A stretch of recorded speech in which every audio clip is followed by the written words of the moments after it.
જો વકફ બિલ બળજબરીપૂર્વક મુસ્લિમો પર થોપશો તો ઓવૈસીની પાર્ટી એઆઈએમઆઈએમની ચીમકી।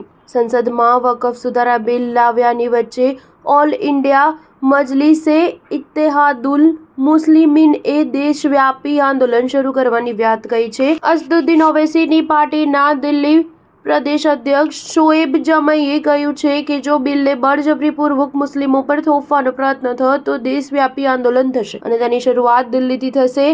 તેમણે સંભવત શાહીન બાગ તરફ ઇશારો કરતા કહ્યું કે આંદોલન ત્યાં જ શરૂ થશે જ્યાં ખતમ થયું હતું। શોએબ જમાઈએ બુધવારે એક્સ પર લખ્યું, જો વકફ બિલ બળજબરીપૂર્વક મુસ્લિમો પર થોપવાનો પ્રયત્ન કર્યો તો દેશવ્યાપી આંદોલન થશે અને તેની શરૂઆત દિલ્હીથી કરીશું। ગઈ વખતે આંદોલન જ્યાંથી ખતમ થયું હતું શરૂઆત ત્યાંથી જ થશે। અમે પોતાના લોકતાંત્રિક અધિકારોનો ઉપયોગ કરીશું અને બંધારણમાં લઘુમતીઓને આપવામાં આવેલા અધિકાર પર હુમલો સહન કરીશું નહીં। જ્યાં આંદોલન ખતમ થયું હતું શરૂઆત ત્યાંથી જ થશે। શોએબ જમાઈની આ વાતને શાહીન બાગ તરફ ઇશારો સમજવામાં આવી રહ્યો છે। આ પહેલા સુધારેલ નાગરિકતા કાયદા વિરુદ્ધ દિલ્હીના શાહીન બાગમાં લાંબા સમય સુધી આંદોલન ચાલ્યું હતું। અહીં સેંકડો મહિલાઓ 1 વર્ષથી વધુ સમય સુધી ધરણા પર બેઠી હતી। વકફ સુધારા બિલને પસાર કરાવવા માટે લોકસભામાં બુધવારે રજૂ કરવામાં આવ્યું। ભારતીય સરકારને તેલુગુ દેશમ પાર્ટી, જનતા દળ યુનાઇટેડ,